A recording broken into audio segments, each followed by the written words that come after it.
Historia del arte. Comenzaremos viendo la prehistoria. Paleolítico inferior es la primera etapa de la Edad Antigua de la piedra y abarca aproximadamente entre los 2.500.000 años y los 100.000 años antes de Cristo. La vida humana era nómada, en busca de alimento, y su actividad se basaba en la recolección de frutos silvestres, la pesca y la caza con los primeros instrumentos de piedra. Paleolítico medio es un periodo de la prehistoria humana caracterizado por el predominio de la cultura musteriense y el método Lleva-Joyce. El hombre de Neandertal fue un homínido cazador y nómada que habitó en cuevas.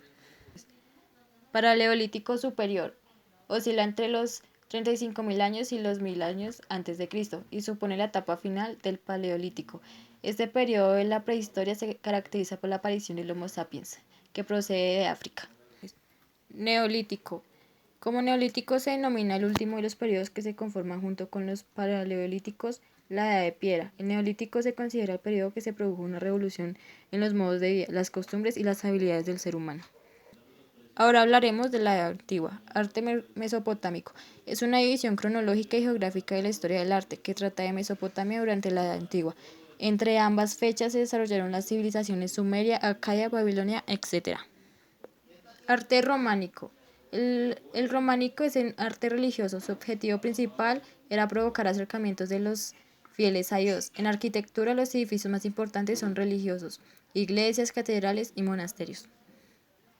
Arte griego. No cabe duda que el arte griego ha marcado el arte y la cultura occidental hasta nuestros días. Las principales características del arte griego son: es un arte que está de acuerdo con la realidad, es realista, es un arte que se puede estudiar por los artistas.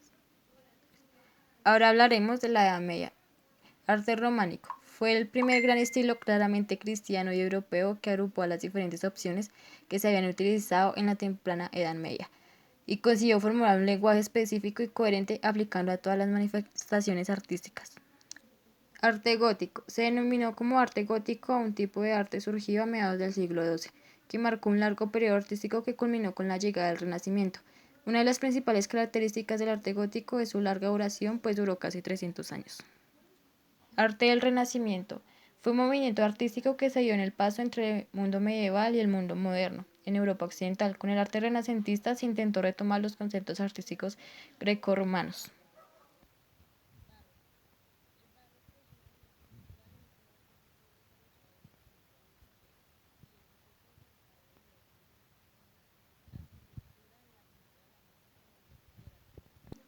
Clasicismo.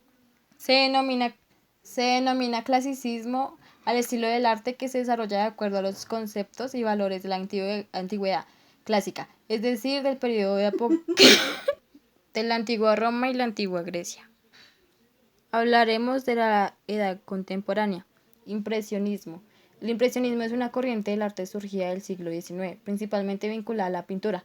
Los pintores impresionistas retrataban los objetos de acuerdo a la impresión que la luz produce a la vista. Romanticismo. El romanticismo es un movimiento cultural que se opone a los principios característicos de la Ilustración y que es resultado de la profunda crisis social e ideológica de un mundo que es acelerado cambio, como es que desde las primeras décadas del siglo XX. Cubismo se caracteriza por la utilización de las formas geométricas como los cubos, los triángulos y los rectángulos. Expresionismo. El expresionismo es una deformación de la realidad expresándola de forma más subjetiva. Las expresiones creyeron que debían ser captadas por los sentimientos más íntimos del ser humano. Vanguardismo. El vanguardismo es un conjunto de movimientos y tendencias artísticas y literarias reactivas que surgieron en el contexto de la Primera Guerra Mundial. Ahora hablaremos del graffiti, la edad actual. Se llama graffiti o pintada a un modo de pintura o arte visual callejero, por lo general ilegal o paralegal, que es generalmente realizada en superficies amplias de espacios urbanos, paredes, portones, muros, etc. Arte virtual. Esta fue creada a principios de años 80, pero ya por la pandemia se está utilizando en la actualidad.